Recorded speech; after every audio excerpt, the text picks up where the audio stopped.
Ini adalah firman Tuhan yang membawa kita untuk merenungkan ya lebih dalam tentang sikap kita terhadap uang.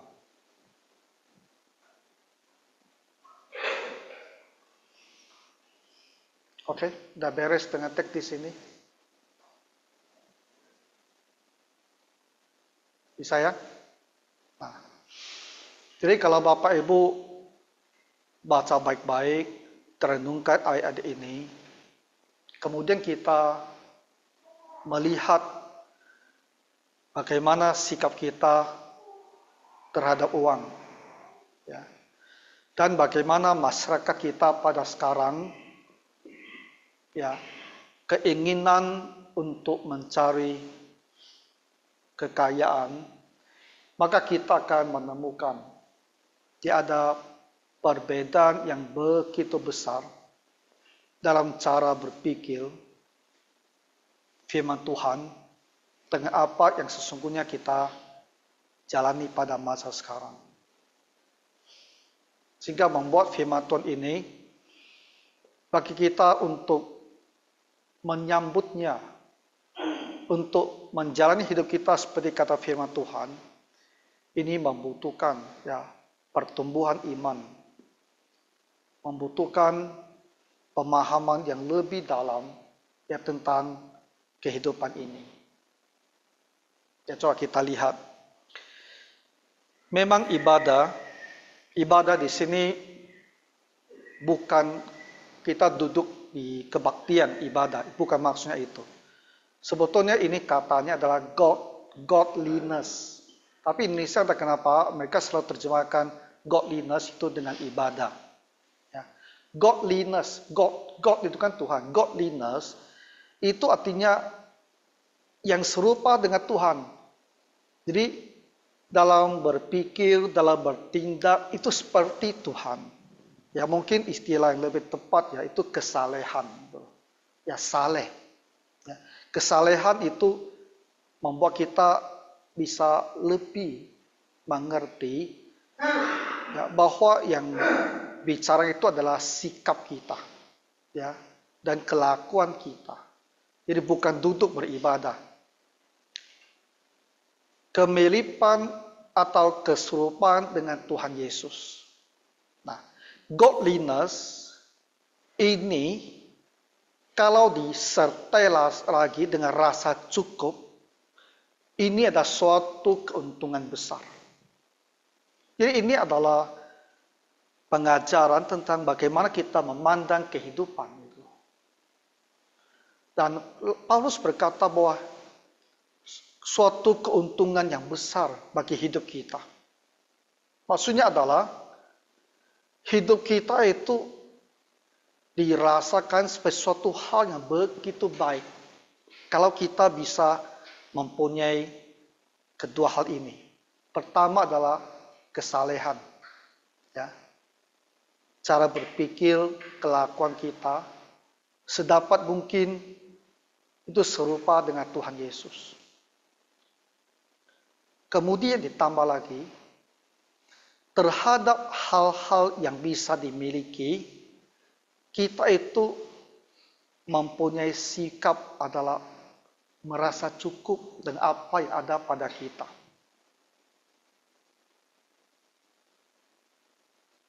Ya.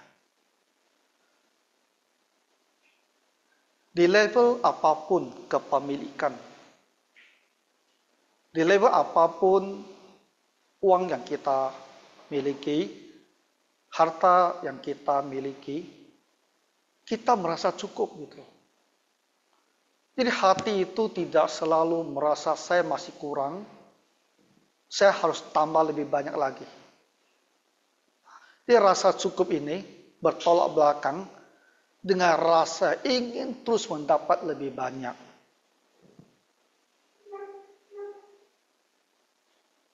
Orang dengan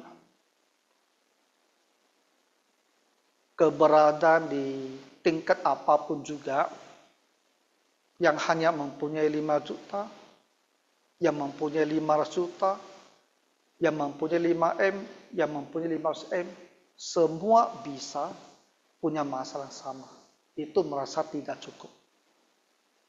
Jadi bukan hanya orang yang punya sedikit yang akan merasa tidak cukup, yang sudah punya banyak sekali, yang tak akan bisa juga dia pakai, dihabiskan seumur hidup, bisa juga dia tetap merasa tidak cukup. Jadi kalau kita bisa sampai kepada keyakinan bahwa apa yang saya miliki saat ini, saya bisa merasa cukup, bisa merasa puas, dan tidak lagi merasa harus tambah dan harus tambah. Bagi Paulus ini sesuatu keuntungan besar. Karena hidup kamu itu akan sangat penuh dengan sukacita. Karena kita tidak merasa kekurangan, dan kita tidak merasa harus terus berusaha untuk menambah. Itu akan membuat hidup kita itu sangat baik. Dibilang ada suatu keuntungan besar. Nah, untuk bisa menerima perkataan firman ini, saya rasa itu harus melalui pengalaman hidup. Ya. Mungkin orang yang sudah punya banyak ya, mungkin akan lebih mudah untuk merasa cukup. Ya.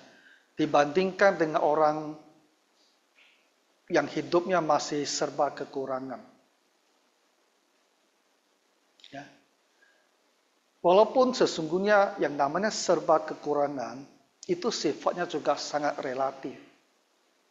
Itu cara bagaimana kita hidup saja. Gitu. Kemarin saya kayaknya lagi tunggu Ibu Rukia. Jadi saya duduk, lalu saya agak lapar. Jadi saya ke satu minimarket kecil, saya beli satu potong roti dan segelas aqua. Lalu saya makan, kenyang juga gitu. Lalu saya pikir,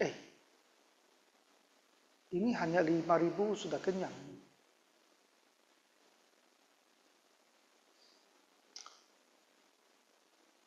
Ada tempat bahkan jual nasi satu bungkus ya hanya 1.500. Ya. Dan memang isinya tidak banyak ya.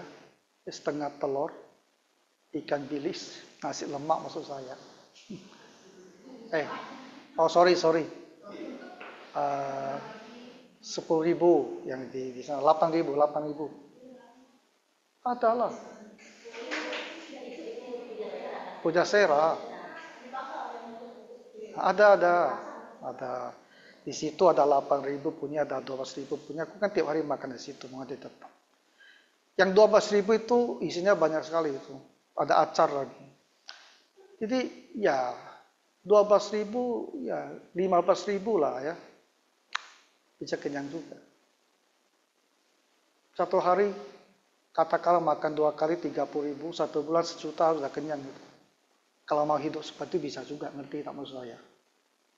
Jadi makanya yang namanya cukup itu sesungguhnya sangat relatif. Ya.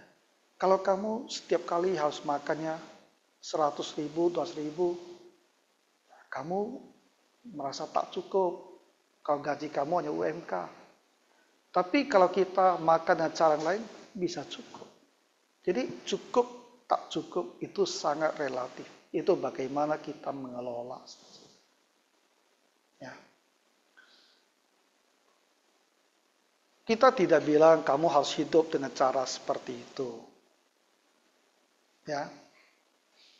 Kita semua orang kan diberikan Tuhan waktu, diberikan Tuhan tenaga, diberikan Tuhan pekerjaan, diberikan Tuhan juga kesempatan. Semuanya itu kalau kita manfaatkan dengan baik, harusnya kita punya pendapatan yang baik, yang tidak menuntut kita harus makan seminim atau minimalis lah, tak perlu sampai seperti itu. Nah, Tapi maksud saya adalah, kalau kita itu ya mempunyai sikap merasa cukup, ya, sebenarnya kita itu bisa sangat bahagia dengan apa yang kita ada gitu loh.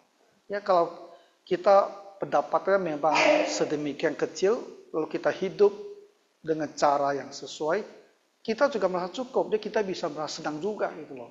Dan tidak usah merasa aku ini miskin, aku ini melarat, aku ini masyarakat tak adil sama saya, ya tak ada orang mau tolong saya. Kita tak perlu merasa seperti itu. Lalu kecewa dengan segala orang, ya, dan merasa tak ada orang mau bantu saya. Tak perlu sampai hidup seperti itu. Tapi kalau kita sesuai dengan apa yang kita kerjakan, ternyata Tuhan berikan rezeki yang lebih banyak, kita bisa hidup lebih baik, dari situ kita juga merasa cukup. Maka kita ini orang yang sangat beruntung. Di level apapun juga, ya kita tuh bisa merasa cukup. Tapi bisa tak kita menerima perkataan firman Tuhan ini? Makanya saya bilang, ini butuh kedewasaan iman, ya, melalui pengalaman hidup.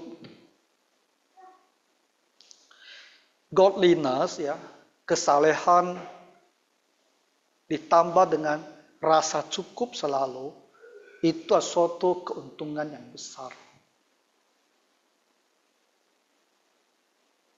Nah, saya kasih catatan ya. Ini tidak berarti kita ini boleh bermalas-malasan ya. Aku ini gampang rasa cukup, jadi aku tak mau berjuang apapun juga. Itu maksudnya bukan seperti itu. Kita harus, apapun kita peroleh, kita merasa cukup. Tapi tidak berarti lalu kita itu berusaha kerja sedikit mungkin, lalu kita berusaha hidup sehemat mungkin dan merasa happy di situ. Bukan begitu maksudnya. Kalau sikap seperti ini, dunia tak bisa maju, masyarakat tak bisa maju, keluarga kita pun tak bisa maju. Tadi saya sudah bilang, kita semua diberikan waktu, diberikan pekerjaan, diberikan kesempatan. Nah, firman Tuhan bilang, apa yang ditemukan oleh tangan kita, kita harus kerjakan yang sebaik-baiknya. Lalu apa yang kita hasilkan, itu berkat Tuhan bagi kita. Ya kita tak usah berpikir, Tuhan kasih saya kurang, Tuhan harus tambah saya, tidak usah. Tapi setelah kita lakukan bahagian kita, yang sungguh-sungguh, apa yang kita peroleh, kita merasa cukup di situ. Jadi ini menolak pemikiran bahwa kita ini memilih untuk kerja sesedikit mungkin, supaya kita hidup bisa sesantai mungkin, semalas-malas mungkin, lalu kita bilang aku udah cukup, aku bahagia dengan apa ini. Bukan begitu maksudnya. Aku takut sekali loh ngomong seperti ini ya. Kalau ada orang berpikir, oh kalau gitu aku bermalas-malasan saja. Kalau aku dapat gaji 2 juta, aku udah oke. Kalau aku mau hidup seperti itu, aku merasa cukup.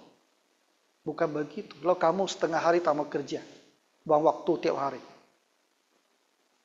itu menentang kemajuan peradaban. Oke, kita turun ya. Nah, jadi kenapa Paulus berkata demikian? Karena dia bilang, kita tidak membawa apapun ke dunia, dan kita pun tidak membawa apa-apa keluar. Itu memang benar kan? Nah, jadi dia bilang, kita bisa merasa cukup, maka hidup kita itu bahagia. Daripada kamu terus-menerus selalu ingin dapat banyak, dan hidup tidak bahagia, merasa terus kekurangan, padahal nanti kamu mati pun kamu tidak bawa dia pergi. Datang tak bawa apapun, pergi pun tidak bawa apapun. Itu adalah hal yang benar sekali. Asal ada makanan dan pakaian, cukuplah. Artinya kebutuhan primal. Ya, kalau kamu belajar ekonomi, kebutuhan primal. Makanan ada, pakaian ada, ya kamu sudah merasa cukup.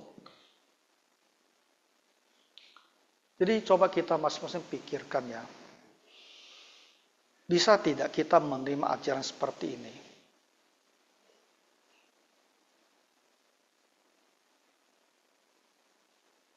Saya berpikir, Bagaimana kalau kita mempunyai keluarga?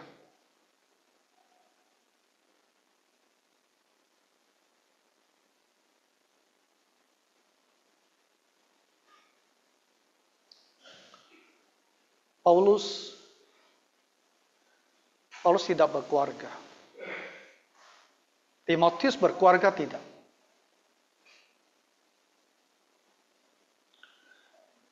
Kalau seorang yang tidak mempunyai keluarga, dia akan jauh-jauh lebih mudah untuk hidup dengan prinsip firman Tuhan ini. Ya, seorang tidak berkeluarga. Dia hanya perlu mengurus diri sendiri. Dan dia di dalam pelayanan kan. Jadi dia melayani. Kalau gereja dia layani, bantu dia syukuri. Kalau tidak, dia kerja sendiri. Ya, cari sedikit pendapatan. Dia hanya membutuhkan dana sedikit untuk kehidupannya saja. Dan dia bergerak dari tempat ke tempat. Dia tinggal dengan orang-orang Kristen. Memang biaya yang dibutuhkan boleh dibilang sangat minim gitu loh. Sehingga Paulus berkata, ya kalau ada makanan dan pakaiannya cukuplah gitu loh.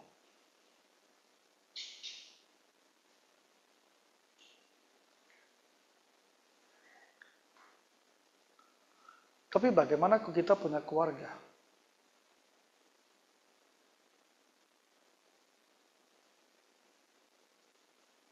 Ya, keluarga, punya anak mau sekolah, ini kau udah lebih daripada makan dan pakaian itu. Jadi dari situ pun kita harus berpikir, bagaimana caranya kita sudah mempunyai keluarga, kita bisa belajar untuk berpikir kebutuhan dasar kalau terpenuhi kita sudah boleh merasa cukup. Bagaimana caranya? Itulah satu pergumulan ya di dalam kehidupan orang Kristen. Saya lihat inti pengajaran Paulus ini sesungguhnya adalah untuk menolong orang Kristen, hidupnya jangan terus-menerus berpikir ingin mencari uang lebih banyak. Saya rasa itu poinnya. Terus-menerus ingin lebih kaya. Kenapa? Karena ketika kita mempunyai sikap hati demikian,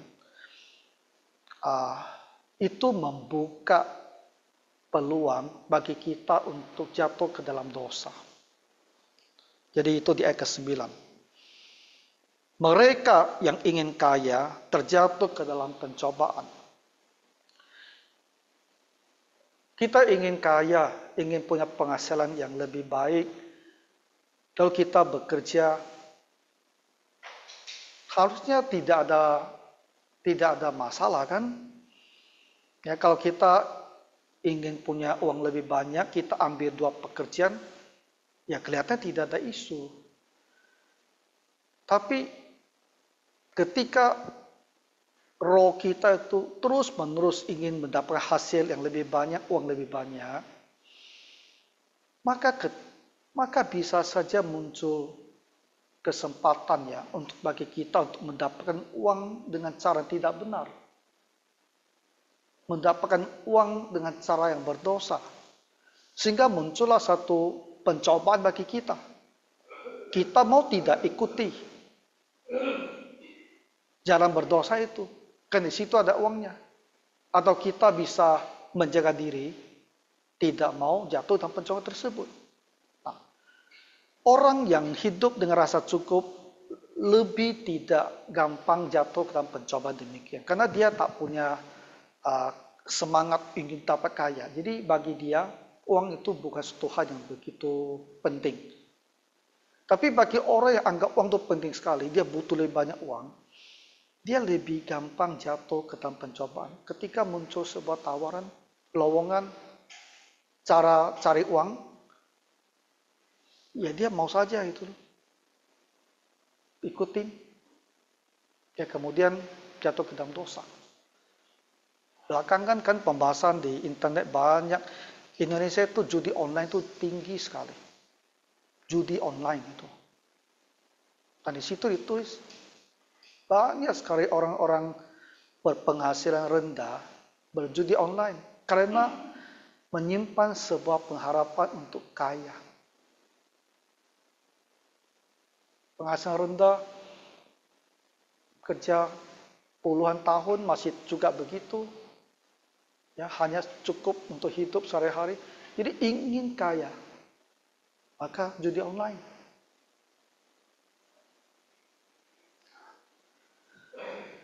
Ya, judi online akibatnya sih banyak yang betul-betul jatuh miskin kan. Judi online nanti sudah terlalu ingin berjudi, ya dia pergi pinjam online. Pinjol ya, pinjam online, pinjam uang untuk pergi berjudi. Nanti sudah terjerat harus melarikan diri, toh. Tapi mau melarikan diri ke mana di Indonesia ya? Mau melarikan diri ke mana? Nah, kalau kita itu orang yang ingin sekali kaya, selalu ingin dapat lebih banyak harta, kesempatan berdosa itu kok tiba-tiba terbuka lebar ya. Semua cara tiba-tiba menemukan kita gitu.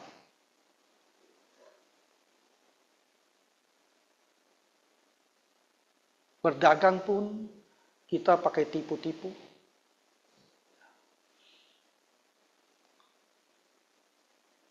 Jualan pun kita pakai tipu-tipu. Kenapa? Karena kita mau dapat uang keuntungan lebih besar, mau cepat kaya. Segala hal kita lakukan, tipu-tipu semua. Jadi apa yang dikatakan Paulus itu memang adalah benar. Orang yang ingin kaya terjatuh ke dalam pencobaan. Dan kamu tak perlu ragu. Ya, cara berdosa cepat sekali akan menemukan kamu. Menawarkan diri. Cara berdosa untuk jadi kaya. Cepat sekali akan datang.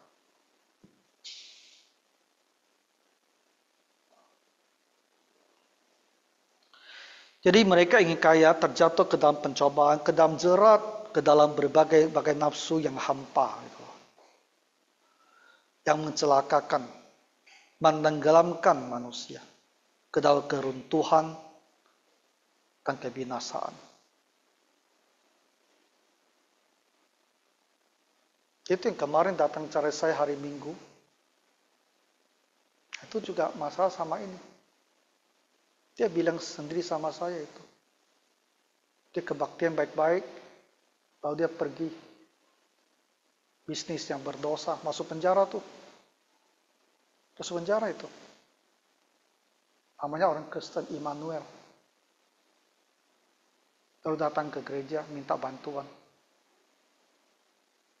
Ya kalau kerja baik-baik sih tidak apa, tapi ingin kaya. Kalau kamu ingin kaya, banyak sekali cara kamu untuk mendapatkan uang, tapi bisa berakhir kamu ke penjara. Banyak cara.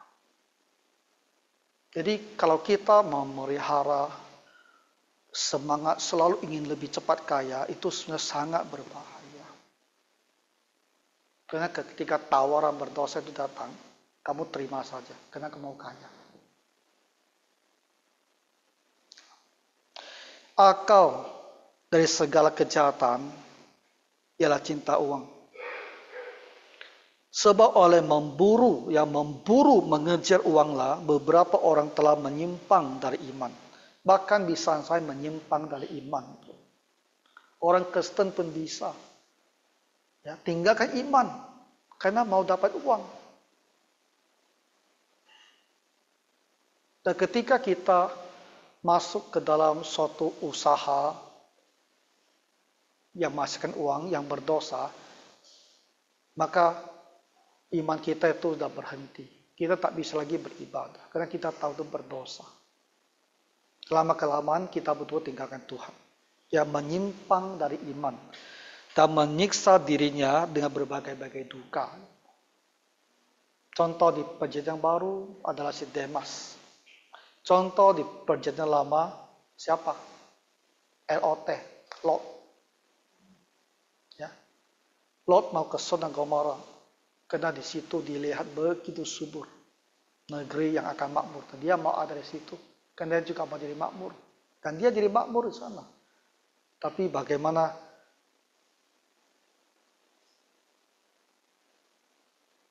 batinnya tersiksa. Ya setiap hari hidup di tengah-tengah masyarakat demikian. Nah, jadi bagi kita untuk memikirkan, kalau saya ini masih orang muda, masih membangun karir, membangun usaha, membina satu keluarga muda, bagaimana caranya ya? Saya itu memelihara sikap merasa cukup itu loh. Bagaimana menjaga hati saya ini? Jangan sampai selalu maunya memburu uang aja. Tentu sebagai tanggung jawab saya harus penuhi kebutuhan keluarga. Saya harus bekerja. Tapi bagaimana menyeimbangkan rasa tanggung jawab ini dengan keinginan memburu uang? Bagaimana caranya? Di tengah-tengah itu bagaimana saya merasa cukup itu dengan apa yang saya dapat. Nah, ini masing-masing harus pergumulkan.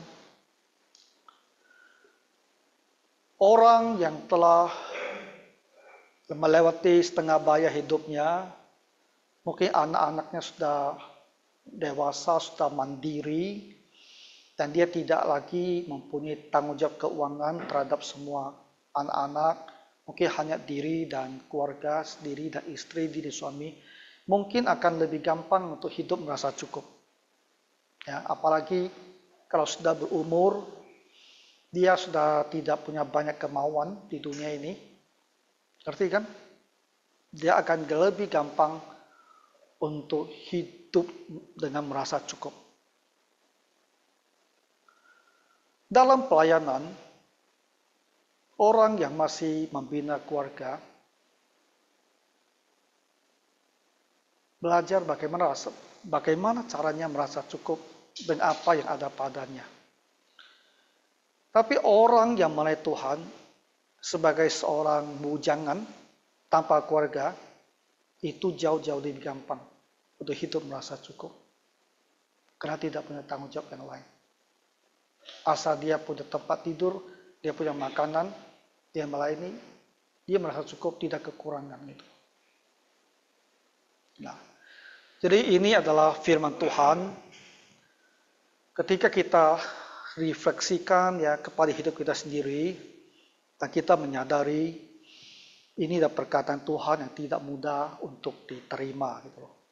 Karena kita belum sampai kedewasaan ya untuk memahami hidup ini sampai bisa merasa cukup dengan apa yang ada. Kita perlu kedewasaan rohani.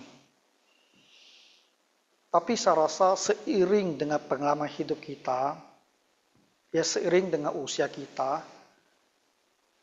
ketika harta dan kenikmatan hidup itu bukan lagi suatu hal yang kita rasa penting, maka firman Tuhan itu menjadi lebih mudah untuk kita terima.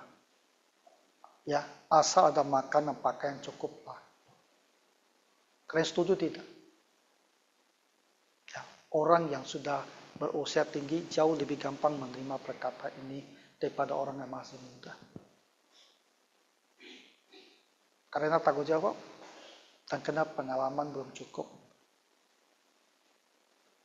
Jadi untuk kita pikirkan ya, ini ayat yang perlu banyak renungan. Kiranya Tuhan menolong kita. Mari kita berdoa. Bapa Surgawi, tambahkanlah kami iman untuk bersandar kepadamu. Sehingga kami bisa belajar untuk merasa cukup dengan apa yang kami miliki di saat ini. Dan pada waktu yang sama juga kami akan tetap sesuai dengan tanggung jawab kami, lakukan pekerjaan kami dengan sebaik-baiknya.